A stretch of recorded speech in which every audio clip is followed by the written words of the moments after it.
আসসালামু আলাইকুম রহমতুল্লাহি ওয়া বারাকাতুহু। পৃথিবীর সেরা কয়েকটি আমল আপনাদেরকে জানাবো। কুরআন এবং হাদিস সমন্বয়ে সেরা কিছু আমল আপনাদেরকে বলবো। এর মধ্যে এক নম্বর হচ্ছে, আপনি যত আমল করেন, আমি যত আমল করি, এর মধ্যে এক নম্বরে হচ্ছে নামাজ। এই নামাজ হচ্ছে সবচেয়ে এক নম্বরে টপ ওয়ানে আছে।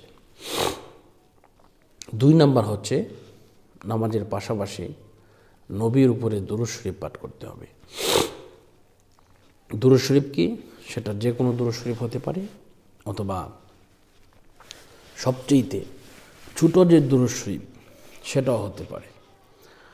সাল্লাল্লাহু আলাইহি ওয়াসাল্লাম এটা পড়লে হবে, অথবা দরুদ ইব্রাহিম পড়বেন।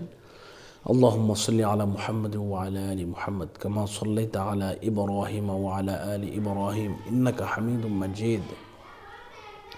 আল্লাহুম্মা বারিক আলা মুহাম্মাদ ওয়া আলা আলি মুহাম্মাদ কামা বারাকতা আলা ইব্রাহিম ওয়া আলা আলি ইব্রাহিম ইন্নাকা হামিদুম মাজিদ। এইভাবে এটাও পড়তে পারবেন, অথবা সাল্লাল্লাহু আলাইহি ওয়াসাল্লাম এটাও পড়তে পারবেন, অথবা আল্লাহুম্মা সাল্লি আলা সাইয়্যিদিনা ওয়া নাবিয়িনা ওয়া হাবিবিনা ওয়া শাফিঈনা মাওলানা আন-নবিয়্যিল উম্মি ওয়া আলিহি ওয়া সাল্লিম। এইভাবে এটিও পড়তে পারেন ইনশাআল্লাহ।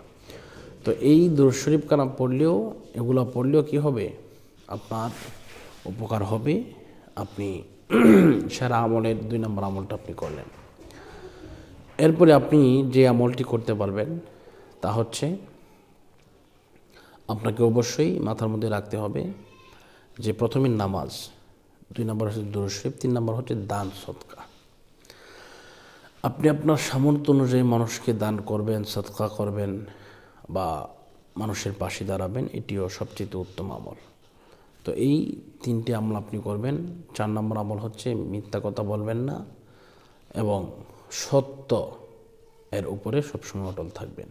তাহলে ইনশাল্লাহ আপনার জন্য জান্নাত আল্লাহ পাক ওয়াজিব করে দিবেন। তো আজকের মতো এই পর্যন্তই বিদায় নিচ্ছি। আসসালামু আলাইকুম ওয়া রাহমাতুল্লাহি ওয়া বারাকাতুহু।